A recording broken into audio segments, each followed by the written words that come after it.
लिंग में तनाव कैसे आता है और नेचुरल तरीके से आप इसको कैसे बढ़ा सकते हैं, आज मैं इस वीडियो में इसी के बारे में डिस्कस करूंगा। और जो ये वीडियो है ना, पूरी साइंटिफिक होगी। हम समझेंगे फिजियोलॉजी कि कैसे आता है। अब आता कैसे है, देखिए इसमें एक फैक्टर काम नहीं करता, इसमें बहुत से फैक्टर काम करते हैं। साइकोलॉजिकल, न्यूरोलॉजिकल, आपका हार्मोन, तो इसमें बहुत से फैक्टर हैं जब जाके इरेक्शन आता है। जिसको आप बहुत सामान समझते हो ना कि बहुत इजीली आ रहा है, ऐसा नहीं है। इसमें बहुत जंग काम होता है और सबसे बड़ा काम करता है हमारा ब्रेन। आपको पता है, यदि हम बात करें कि हमारी बॉडी में सेक्सुअल ऑर्गन कौन सा है सबसे बड़ा, तो हमारा ब्रेन है। अब आप कहोगे कैसे? देखिए इरेक्शन कैसे आता है, आपको इरेक्शन कैसे आएगा, जिसमें हमारे काम करते हैं सेंसरी नर्व। कैसे? या तुम देखेंगे कोई चीज, या हम सूंघते हैं या टच करते हैं या सुनते हैं, ये है ना, तो या टच करते हैं तभी तो इरेक्शन आएगा, क्योंकि इसमें हमारी जो सेंसरी पार्ट है काम करते हैं। और सेंसरी पार्ट कहाँ से? ब्रेन से। तो इसका मतलब सबसे बड़ा काम है ब्रेन। और ब्रेन में एक नर्वस सिस्टम है हमारा, वो है पैरासिम्पैथेटिक नर्वस सिस्टम, वो काम करता है। एक होता है सिंपैथेटिक, एक होता है पैरासिम्पैथेटिक, लेकिन यहाँ काम करता है पैरासिम्पैथेटिक। क्योंकि देखिए जब पैरासिम्पैथेटिक नर्वस सिस्टम काम करेगा तो कुछ केमिकल रिलीज करता है वो। जैसे भी केमिकल रिलीज हो गए तो वे हमारी जो पेनिस है, लिंग है, उनकी जो मसल्स है उनको रिलैक्स कर देगा। जब वो रिलैक्स हो जाएगी तो वहां पर ब्लड फ्लो बहुत तेजी से बढ़ता है। सिंपल सी बात है। लेकिन यदि सिंपैथेटिक नर्वस सिस्टम एक्टिवेट हो गया, वो एक्टिवेट कैसे होता है? जब एंजाइटी में होते हैं आप, डिप्रेशन में होते हैं, है ना, या आप बहुत चिड़चिड़े रहते हैं या गुस्सा रहता है, तो आप देखना आपका इरेक्शन लंबे समय तक नहीं रखता, वो एकदम डाउन हो जाता है। क्योंकि वहां काम करता है हमारा सिंपैथेटिक नर्वस सिस्टम। इसलिए हम कहते हैं कि अपने पैरासिम्पैथेटिक नर्वस सिस्टम को एक्टिवेट करो। कैसे एक्टिवेट करूं वो मैं आपको इस वीडियो में आगे बता दूंगा। तो कहने का ये मतलब है, इसमें काम कर रहा है हमारा पैरासिम्पैथेटिक, जाएगा, रिलैक्स करेगा मसल्स को और ब्लड फ्लो बढ़ा देगा। और सबसे बड़ा रोल होता है हमारा ब्रेन का। अब इसमें आता है, फिर आता है न्यूरोलॉजिकल। न्यूरोलॉजिकल में वही है कि यदि आप एंजाइटी में हो, डिप्रेशन में हो, है ना, या आपको गुस्सा आता है तो इरेक्शन बेटर नहीं होगा आपका। फिर आता है हार्मोन। अब हार्मोन में कौन सा है? टेस्टोस्टेरोन। देखिए मैं टेस्टोस्टेरोन के बारे में क्यों बोलता हूं, क्योंकि सबसे बड़ा रोल इसी का है। मैं कहता हूं बार बार टेस्टोस्टेरोन बढ़ाओ, टेस्टोस्टेरोन बढ़ाओ। और कैसे बढ़ाओ वो भी मैं आपको बता चुका हूं, वैसे मैं आज इस वीडियो में भी बताऊंगा आपको। लेकिन देखिए, आप सोच रहे हो कि आपको एडी हो गई, और मैं कहता हूं कि आप अकेले नहीं हो। ऐसा नहीं कि आपको एडी हो गई यानी कि इरेक्टाइल डिस्फंक्शन हो गया तो आप अकेले हो। मेरे पास ढेरों मरीज है, ऐसा नहीं है। और मैं उनको कहता हूं कि आप अकेले नहीं हो, आप 100% ठीक हो जाओगे। ऐसा नहीं कि ईडी हो गया तो जीवन बर्बाद हो गया, ऐसा नहीं। मैं उनको कहता हूं आप कुछ, जो मैं आपको गाइडलाइन दूंगा, जो मैं आपको लाइफ स्टाइल बताऊंगा, जो मैं आपको डाइट बताता हूँ। बहुत बार मैं पेशेंट की डाइट चार्ट खुद बनाता हूँ। हमारे पास पेशेंट आते हैं तो उनकी डाइट चार्ट उनकी जो लक्षणों के आधार पर हम तैयार करते हैं। फिर मैं कहता हूँ भाई एक बार ये पुरजोई खा लो, आप देखो रिजल्ट। आपको कोई दूसरी मेडिसिन नहीं खानी पड़ेगी, सिर्फ लाइफ स्टाइल ठीक करना है और 1 महीने के लिए पुरजोई खा लेना।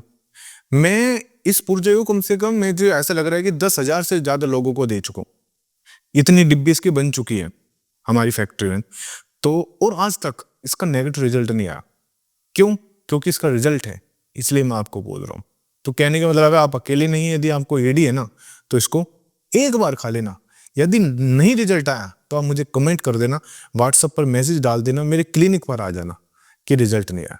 इससे ज्यादा तो कुछ नहीं है। इतना दावा कोई नहीं करता जितना मैं अपने पुरजोए का करता हूं। चलिए अब बात करते हैं कि हम कैसे बढ़ाएं, नेचुरल तरीके से कैसे बढ़ा सकते हैं। इरेक्शन तो आ गया, अब इसको लंबे समय तक कैसे बढ़ाएं? पहले मैंने आपको बताया कि एंजाइटी, चिड़चिड़ापन, यानी कि स्ट्रेस, किसी प्रकार का स्ट्रेस। क्यों? देखिए जैसे ही आप स्ट्रेस लेते हो तो एक हार्मोन होता है कोर्टिसोल, वो बहुत तेजी से बढ़ता है।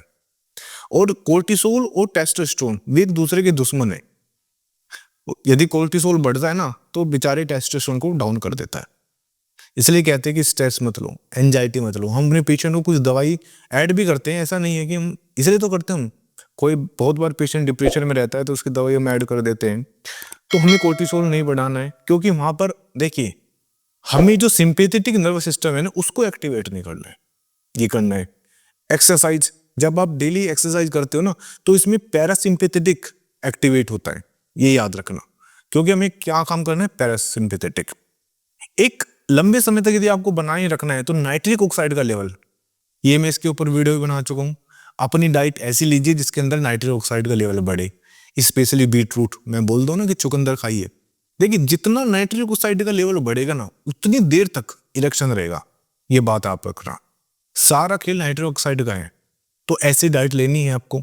जैसे हम बहुत बार पेशेंट को अपना आर्जिनिन देते हैं, एल-आर्जिनिन देते हैं, इसलिए देते हैं कि इसके साथ हम पुरजोई के साथ लगा देते हैं। और आपको बता दूं, यदि आप मेरा पुरजोई लेते हो तो इसके साथ मैं आर्जिनिन फ्री देता हूँ, ठीक है ना। इसका मैं कोई पैसे नहीं लेता, आर्जिनिन रखा होगा मेरा, ये रखा है, तो ये आर्जिनिन देता हूँ मैं, इसके साथ देता हूँ, कोई पैसा नहीं लेता। तो कहने का मतलब है हमें नाइट्रिक ऑक्साइड का लेवल भी नहीं बढ़ाना है। उसके साथ हमें डाइट अच्छी रखनी है, उसके साथ हमें स्मोकिंग, अल्कोहल, मतलब हर तरह से। आप ये सोचो कि खाली एक चीज हमने सप्लीमेंट ले लिया ठीक हो गया, या हमने अच्छी डाइट ली, नहीं, स्मोकिंग आपको बंद करनी पड़ेगी।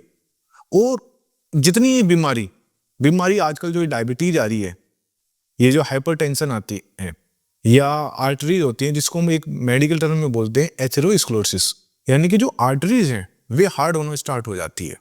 वे क्यों होती है? लाइफस्टाइल से। इसलिए आपको डायबिटीज नहीं होने देनी, अपने आप को बीपी से बचाना है, एथेरोस्क्लेरोसिस से बचाना है, कोलेस्ट्रॉल को बढ़ने से बचाना है। वो इसलिए होगा जब आप एक्सरसाइज करोगे, डाइट लोगे, स्मोकिंग अल्कोहल नहीं लोगे, स्ट्रेस नहीं लोगे, आपको ये बीमारी नहीं होगी। और आप देखना, आपको जो इरेक्शन है, देखिए मैं अपना एक्सपीरियंस आपको शेयर करता हूँ। मैं डेली पेशेंट देखता हूँ, ये मेरा तजुर्बा है जो मैं आपको बता रहा हूँ। आप बिना पुरजोई के भी ठीक हो सकते हो, आपको कोई दवाई लेने की जरूरत नहीं पड़ेगी यदि आपने अपना लाइफस्टाइल ठीक कर लिया। इसी से आप लंबे समय तक इरेक्शन बनाए रख सकते हो, और कोई सॉल्यूशन नहीं है। चाहे आप कितनी भी चूरन चटनी, आजकल बहुत आप होर्डिंग पर लिख रहे हैं ना, गुप्त रोगी मिले, गुप्त रोगी मिले, ये सबसे ज्यादा बड़ा ट्रैप है जो आपका बहुत मोटा पैसा खींचते हैं, ठीक है ना। कि हम आपको ये कर देंगे, शर्ती इलाज, कोई शर्ती इलाज नहीं, सिर्फ आपका पैसा आपसे लूटा जाएगा। ये मैं अपना एक्सपीरियंस आपको शेयर कर लूँ बस।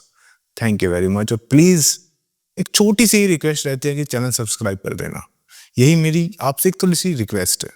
Thank you very much.